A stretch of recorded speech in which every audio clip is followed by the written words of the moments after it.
This next story you cannot make up. A group of dozens of British roller coaster enthusiasts were in Northeast Ohio this morning, and you immediately would say, oh, wow, they came to Cedar Point. Right. It's the roller coaster capital of the world.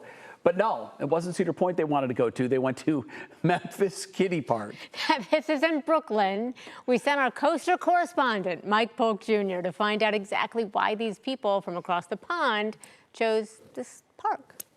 Hey, welcome to town. Thank you very much. I appreciate it. Now tell everybody who you are and what you're in charge of. I'm Andy Hine, chairman of the Roller Coaster Club of Great Britain, and we've come in town today to visit this wonderful park.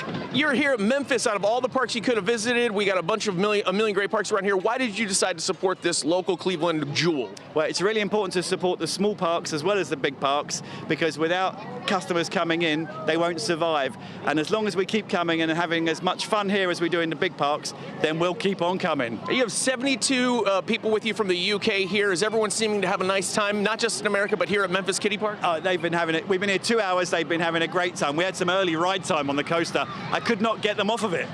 It is. It's a different kind of experience, isn't it? Yeah, this coaster is full of shake, rattle, and roll. It looks like a kiddie coaster, but it rides like an adult coaster. And it's a great trainer for the young ones because it gets them that feeling of what it's like on a big coaster. Now, you guys travel all over checking out amusement parks all over the place and riding different roller coasters.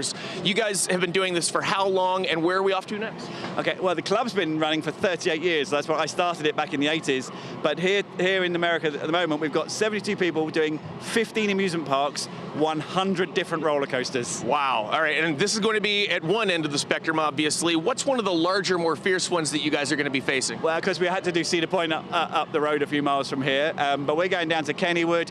We're finishing the tour in Knoebels, a traditional old park, still family run. So lots of different varieties for us to try out. Why is it so important to support these local parks like this, as mini parks? Well, without the support, they end up closing. And also, that we're the most amount of British people they've ever had in the park at one time here, because most people in Britain, unless they probably have family nearby to here, will have never even heard of it. Right. Everyone in England's heard of Disneyland and Universal, but if you said Memphis Kiddie Park, they go, what?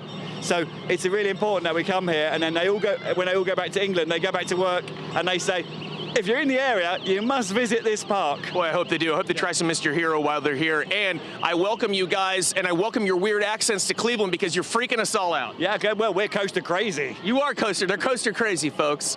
Hey, you could spend time worse than hanging out in an amusement park on your weekdays. Back to you guys. Mike didn't try an English accent. I know he could do it. He could totally pull that off. But Mike was at the Memphis Kiddie Park a couple of weeks ago. Remember, he went to see if he could eat an entire 6-piece of McNuggets or whatever it was that the kid got kicked out of Cedar Point for trying to eat on the coaster there. So Mike now twice in the last month or so has worked in Memphis Kiddie Park to his daily work habit. Pretty good deal.